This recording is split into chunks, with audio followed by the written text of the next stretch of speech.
The Miami Hurricanes are now favored by 13.5 points against Louisville. That's a big number against a talented opponent, but this stat explains why.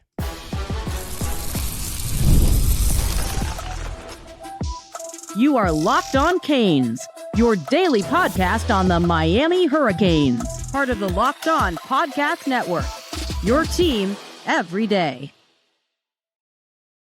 I am Alex Donno, University of Miami alumnus, co-host of Locked On ACC and host of Postgame on the Hurricanes Radio Network. And thank you so much to the everydayers for making Locked On Canes your first listen. We're available free wherever you get your podcasts. We're free on YouTube. We're part of the Locked On Podcast Network, your team every day. Today's episode is brought to you by GameTime. Download the GameTime app, create an account, and use code LOCKEDONCollege for $20 off your first purchase. On this loaded episode, as we march into a short week, I should say, Friday night, Miami Hurricanes will host the Louisville Cardinals. Miami trying to go 2-0 in ACC play. We'll talk about Miami's stability versus in-state rivals because there's a lot of chaos, but not in Coral Gables right now. We'll talk about prep for the Cardinals this Friday and what Miami needs to look at. We'll talk about Miami's biggest advantage. I think the biggest advantage we have is we have the truth teller on our sideline, and they've got a bunch of people telling lies over there in the Ville. We got Bruce Warner with us on a Truth Teller Tuesday. Bruce, you excited? A short week. We only have to wait till Friday night to see our Canes after that long bye week. I'm excited. Hell yeah, I'm excited. You know, this is going to be our second game in a month. It's pretty hard to believe. I've never experienced a game in a bye. I've never. Not that I remember ever. But you know what? You're talking about the Louisville game, and I watched a lot of these podcasts and stuff, and I try to think about what Mario would say. And I know what Mario, he's already said it a million times. A, it's one game at a time, 1-0. And two, they are maintaining that edge. They're not happy. They're 5-0, and people are saying how great they are. And he's trying to brush it aside, but he's dead serious. Yes. He's dead serious. People said last week I complained a lot.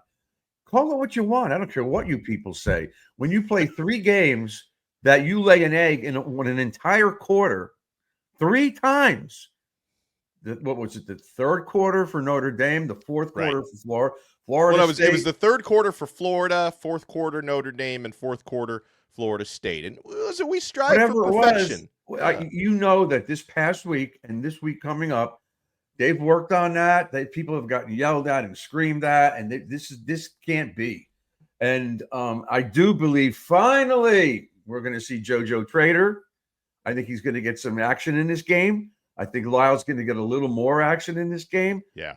And I think defensively they're going to rotate a lot more during the game than in the fourth quarter. If these guys are burnt out, let the starters be in there in the fourth quarter. They got to learn how to figure out how to pace themselves to a certain extent. Now, your point about Louisville's offensive line not being that good, that's the worst thing you could do, is not have a good offensive line.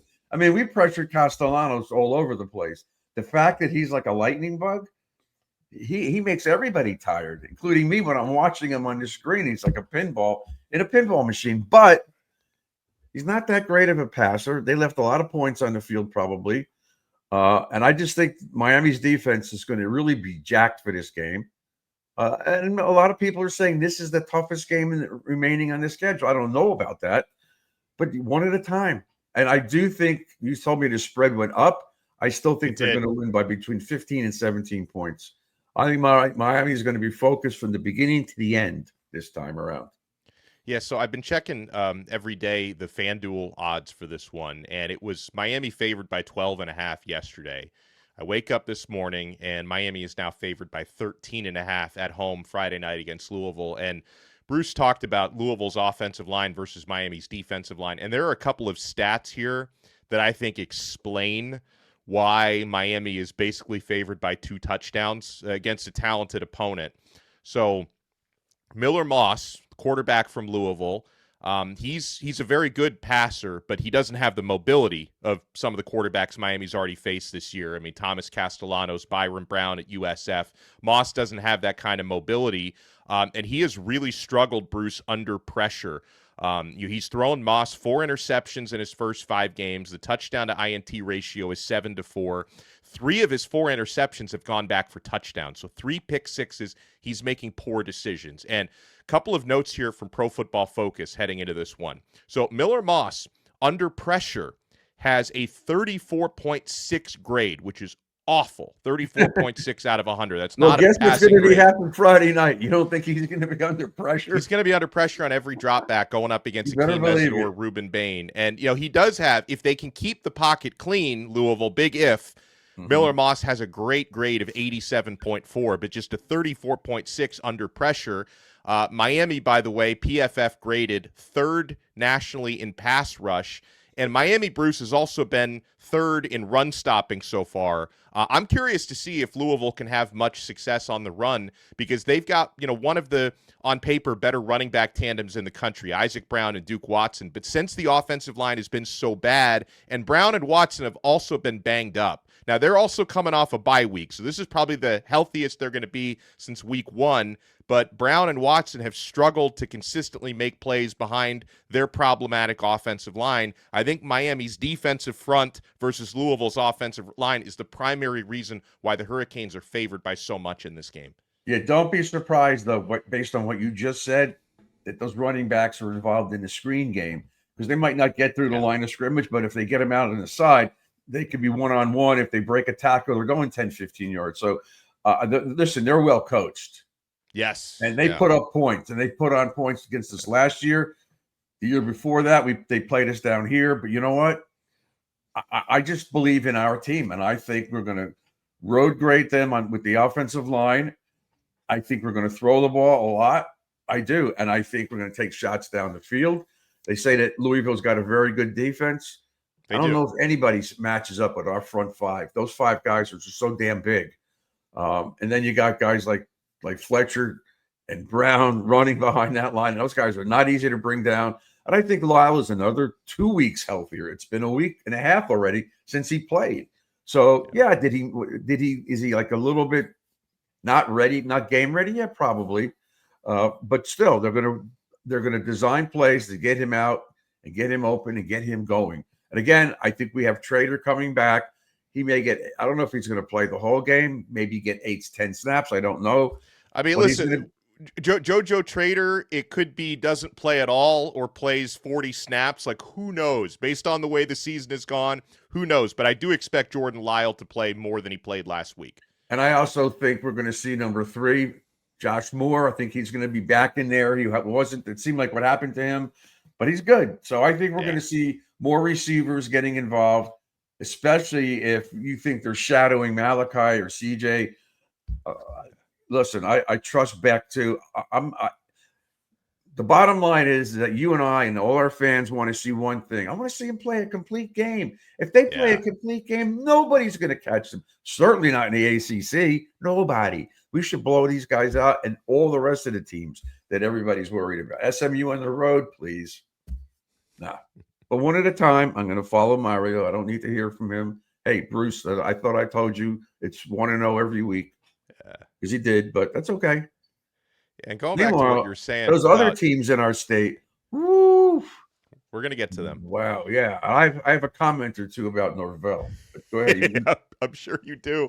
So we're going to talk about the lack of stability in other parts of the state of Florida right now in terms of Miami's rivals, but talk a little bit more about this Louisville game when we come back, including what Mario Cristobal had to say about Jordan Lyle, what Cristobal had to say about the team leadership. Now, folks, I'm also a Miami Dolphins fan, so I need some leadership on my Saturdays and Fridays because I'm certainly not getting it from the team that plays on Sundays at Hard Rock Stadium.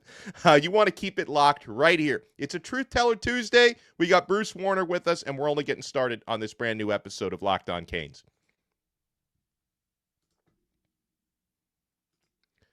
The holidays are going to be here before you know it, which is exciting, but getting your home ready for guests and celebrations can feel like a lot.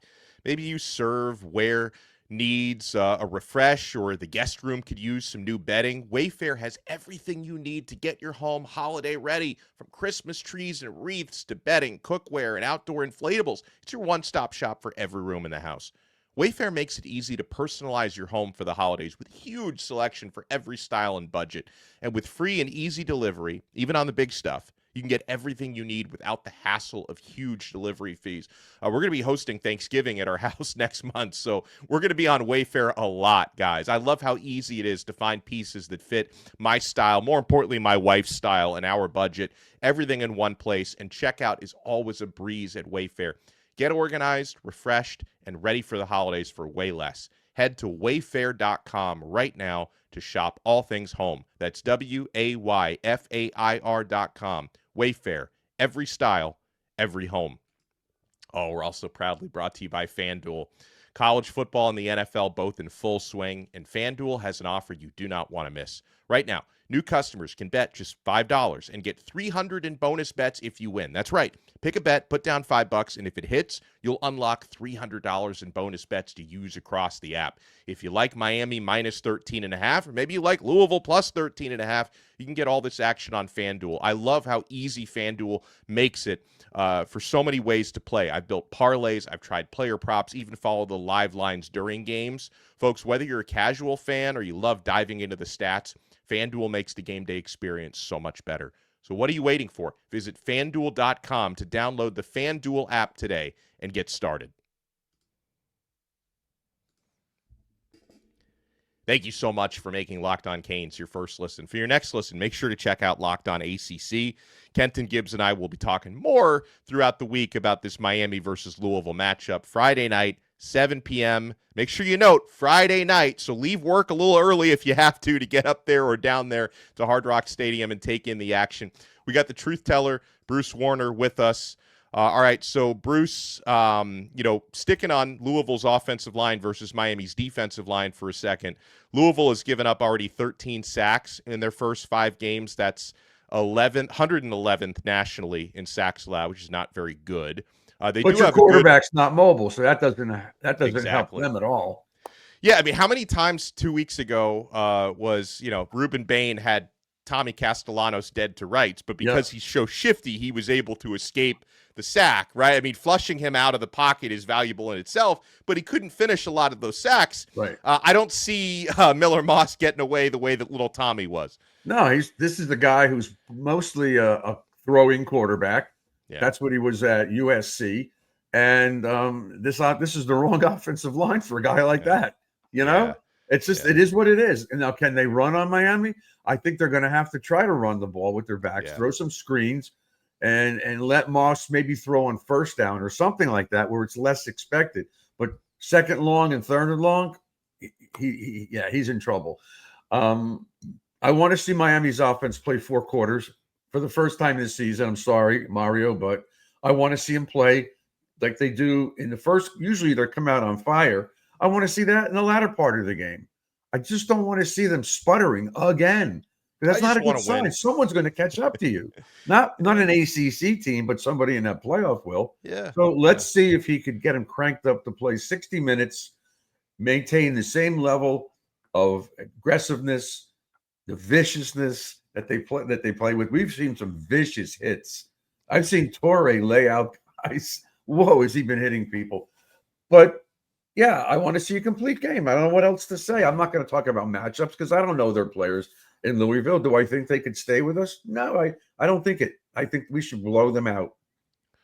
I'll give you a few that if Miller Moss does have some time to throw, they've got a couple of really good receivers. Yeah, they do. Chris Bell, Kyron Lacey. Lacey, by the way, is also an elite punt returner. He's got 2 punt returns for touchdowns already this year. So, you want to, Dylan Joyce needs to, create as many fair catch situations as possible to keep him from hurting you. I mean, Miami's special teams are much improved from last year. Remember, we allowed a kickoff return for touchdown against this team last year. So you want to keep the special teams clean. I would imagine with a guy like Bell, who's a really big receiver, we're going to see a lot of Xavier Lucas on him. That's usually the matchup we would go to with a physical receiver. Yeah, I mentioned their running backs are really good. They're probably going to be healthier than they've been for the past several weeks. And, Louisville defensively, they're especially good against the pass statistically, 8th nationally. They're not as, I think they're somewhere in the 50s in rushing defense. So do you think that they're going to do what Florida State tried to do, and that's heavy boxes and try to key in on Miami's running game? Because the thing about Miami, I refer to it as a pick your poison offense. If you Mhm. take away something, we're beating you somewhere else. So if you feel your pass defense is better and you try to take away whatever you can from Carson Beck and Malachi Toney, then Miami can bludgeon you on the ground, or you can pick your poison the way Florida State did, and Carson Beck is going to carve you up through the air. Yeah, well, I look, I know we're going to try to run the ball. Nobody should be able to stop us. But again, I want to see us use the tight ends. I want to see Yeah. Lofton get. He's caught the ball a few times, and it's not easy to tackle unless the defender's right there. He knocks the first guy over. I want to see JoJo get in there.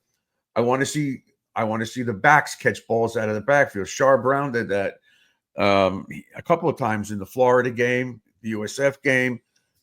But so I think if they mix it up a little bit, I think our offense will be unstoppable. I think this could be the game we score 40, because we should score 40. We should score 4 or 5 touchdowns, a couple of field goals, maybe a pick six or something. So I think we're going to win by at least 15, 20 points. But I only worry about us. I'm not worried about Louisville. I don't care what stats you tell me. We need to come out there ready to play and play like we've played for pockets of times during the season so far, like the first 3 quarters. And then we were up 21-7 on Notre Dame. That's what I want to see. And I don't want it to stop. To me, that'll make me feel a lot better going into the second half of the season, that we corrected this issue that was there for the first 5 games. As great as everybody says we are, we're better now. And that's exactly what Mr. Cristobal wants to see. Improvement. Don't blame him. Yeah. A couple notes from Cristobal from his news conference this week. Bruce brought up Jordan Lyle. Cristobal says he's finally fully healthy again. Mm-hmm. Exciting to see him fully healthy. Mario said it took a little longer than expected, even than he expected. He's a team guy. He's ready to roll. Mario, I don't think Mario commented on JoJo specifically. Shannon Dawson did say something about JoJo. But the thing is, like, Dawson, the coordinators don't comment on availability, right? They'll just, they'll comment on general things. So whatever Dawson said doesn't guarantee how much JoJo plays. But Dawson said about JoJo, he had a very good week of practice last week. We've had some very good talks. I love the kid. That's what he said. I look forward to him finishing this week and making some plays. So hopefully JoJo has a strong week of practice and he's a big part of the game coming up this week, because, man, I mean, Bruce, these are in theory like 2 of the biggest weapons on this team, right? Yeah. I mean, obviously Miami has had other receivers step up in a big way. Mm-hmm. CJ Daniels and Malachi Toney. Miami has had other running backs step up in a big way. I mean, Mark Fletcher, I think, is the best running back on this team. Marty Brown has also been really good, but Jordan Lyle is right up there. JoJo Trader a lot of times was the best receiver I saw in practice during the offseason. So can you imagine getting both of these guys back? Well, and these guys are the speed guys. Yeah. Because JoJo goes deep. Yeah. And we also know what Lyle can do. He turned the corner last year. I forgot who they played, but he went like 90 yards for a touchdown. So yeah, and those are weapons that would really help us get over that hump. Like, we're stumbling for like a quarter. I don't want to see that anymore. I want to talk about the 2 other coaches in the state, though. While we have let's pause that for a second, because Okay. I want to devote a segment to that. Let me get Cristobal talked about the team leadership during the bye week, Bruce. He says there comes a point in time on every roster where the guys you send out for the coin toss have to take over. That's the captains, he said. As a real dude, you have to set the tone in the locker room in practice, and we're seeing that more and more. These guys are tough, driven, really interested in getting better and winning. They're very in tune and appreciate the fact that we push and that we're on them hard and are tough on them. It's not easy to be a Miami Hurricane, but they recognize they have the opportunity to do really good things, but we're nowhere near where we need to be, he said. And again, as a Miami Dolphin fan and Miami Hurricane fan, I wish we had more players like that, on the Dolphins. Because, this Hurricanes team, Bruce, they take on the personality of their head coach. Motivated, driven, tough, hard work. And you see that on the practice field and on the field in games. Yeah. And I agree. And I think that's why I believe this year, as opposed to the last couple of years, that they do have the ability to make adjustments and changes to get into the next game. Because last year it seemed like they didn't do anything differently. But this year, listen, as far as I'm concerned, Heatherman is he's the most valuable coach. He's really made significant changes in how we look at this team and how everybody else looks at this team, because the defense was non-existent last year. Yeah. So I don't even know. I'm not sure. Have we texted during the game cursing?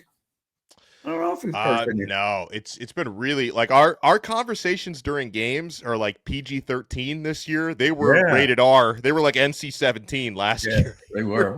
Not good conversations we used to have. Are we doing a break, or do you want to talk about? Yeah, so I want to talk when we come back about the sort of stability that we're seeing right now in Coral Gables. And it reminds me, you remember after Miami beat Florida State last year, had already beaten Florida and USF. Same thing now this year. When Mario talked about the trajectory of the Hurricanes program compared to the in-state rivals, you're seeing that trajectory difference even more this year. You want to keep it locked right here. We got the truth teller with us, and we're only getting started on this brand new episode of Locked On Canes. Folks, we are proudly brought to you by GameTime. College football is here. I couldn't be more excited. I love the tailgates, the rivalries, the energy in the stands. There's just nothing like it. But let's be real. Actually getting tickets can feel like more of a battle than the game itself. Endless queues, hidden fees, prices jumping at checkout. That's why I use GameTime. It's the app that gives the advantage back to the fans. It's the easiest way to score last-minute tickets at the best prices with no surprise fees. What you see is what you pay. Folks, you're getting the best prices on GameTime. And by the way, they include the fees, so they're not going to jump at checkout. I'm looking at tickets for Miami against Louisville this Friday night, big conference game, starting at just $22. Guys, $22, and that price is probably going to keep going down for the next couple of days. Honestly, GameTime is faster, cheaper, and less stressful than any other way I've bought tickets. So take the guesswork out of buying college football tickets with GameTime. Download the GameTime app, create your account, and use code LOCKEDONCollege for $20 off your first purchase. Terms apply. Again, that's promo code LOCKEDONCollege. All one word, LOCKEDONCollege for $20 off. Swipe, tap, ticket, go! Download GameTime today. Thank you for making Locked On Canes your first listen here on this Truth Teller Tuesday. Bruce Warner, the Truth Teller, joins us. So Bruce, we look at what's happening right now in Gainesville. They just lost again, and I don't think Billy Napier is going to survive beyond this season. They just lost to Texas A&M. These are tough. Some of these games that they're losing are really tough games, but still, the standard was expected to be higher this year. Florida State has just lost 3 straight games, right? UVA, Miami, and now they just lost to Pittsburgh and a true freshman quarterback who's playing pretty well there in Pitt. And good. People are starting to have some conversations about Mike Norvell. I mean, when Mario said what he said a year ago about the trajectory, a lot of the Florida and Florida State fans were mocking him for saying that. But look where we are now. You got 2 coaches that are possibly both going to get fired by the end of the year. Well, I'll start with Norvell first. He's got a big buyout. Yeah. Now, let's assume that 90% of the fans, even the loyal ones or his apologists, they probably want him out, because I don't think he has very many apologists left there. I don't know if they have any. Even his closest friends could be telling him they got lost. But he's got problems. They spent $200 and something million on stadium renovations and additions and things. That money could have gone to recruiting. It could have gone to maybe his staff, because I keep hearing things about the staff not recruiting. So he's got money. They spent a lot of money on the staff. They got 2 new coordinators. I understand. Yeah. But my point is that they spent money in an area where I don't know if it was necessary at this point in time. The recruiting is not that good. And he's got one problem that Napier has the same problem as Norvell. Mario Cristobal. That's the problem. He out-recruits these guys. He makes them look silly. He does it in the portal. Look at all the guys he brought in. Excuse me. So the money that they don't have up in Tallahassee, or the other issue that they have, it's compounded by the fact that Mario Cristobal's down in Miami. And if they're plucking some good players. Could you imagine they make a deep run into the playoffs this year? Yeah. Wow. And there's guys that we've talked about that are either committed someplace else or are still on the fence. I bet come December he gets 2 or 3 of those guys that are really, really, really, really good. And I don't think Florida, who the hell wants to go there now? Even if he comes back, because I don't want to buy him out. They talked about it on the Seminole shows. They're losing money from the people not coming to the games. They lose parking revenue. They lose concession revenue. They lose merchandise revenue. They lose a lot by this guy staying there. And is it worth $50 million to keep him here, to continue the trend? The trend's going to get worse, not better. If you get rid of him, at least you could say, all right, we just spent $50 million. We got rid of this guy. But somebody else has to come in and rebuild. But I think at this point in time with Norvell, there's no chance of a rebuild. Who wants to go there? And he's not a proven winner. And he's lost, what, 8 or 9 or 10 straight ACC games? He's lost 10 out of his last 11. What ACC is that? games. I mean, you got Florida State fans. Post-game press conferences, he doesn't give anybody else credit. We didn't do this. Just like Castellano. Yeah. Is he still saying that we're still undefeated? Oh, yeah. Well, because if you include the games where Florida State has beaten themselves, they are 6-0, Bruce, because they've got the three games that they won, plus the 3 games where they beat themselves, which is the type of rhetoric you get from Tommy Castellanos. You know what? I think, honestly, and it's a huge – I was reading $58.7 million is the buyout for Norvell. The buyout for Billy Napier is only, I think, a little over $20 million, so that's manageable. But yeah, he's gone. But I would also say, like, does what's happening or what just happened at Penn State, where they just bought out James Franklin for $50 million, and listen, he's been very successful there. I know you can nitpick; he hasn't won enough big games, and they just lost to Northwestern and UCLA. Those losses shouldn't have happened, but I mean, James Franklin has been very successful. Less than 3 weeks ago, they were about to play, a night game, a whiteout, 111,000 fans. They took Oregon to overtime. Like, you never would have thought, 15 days later, whatever it was, that they'd be firing James Franklin. And listen, Florida State, their boosters, their fans are seeing that. They're like, wait, if Penn State just did that, why can't Florida State just do it? So I think that puts even more pressure for them, seeing what just happened to James Franklin getting fired there. Yeah, but it's not the question of the buyout for Norvell. Yeah. They spent a couple of $100 million on a stadium. They chose to do that. They poured it in there, figuring it's going to get all turned around. We're going to be good. But they're dead wrong. Now they have a nice stadium with nice facilities, and they have a football team that's on the decline. And how do you stop the bleeding? So do you buy him out or you don't buy him out? I think you don't have any choice. Yeah. So if they bring him back for next year, wow. I mean, I hope they do, if we're being honest. Yeah, I understand what you're saying. I hope they do. I hope Napier stays. Well, we don't play them next. Yeah, we don't. We may never play them again unless it's a bowl game or a playoff game. Yeah. Right.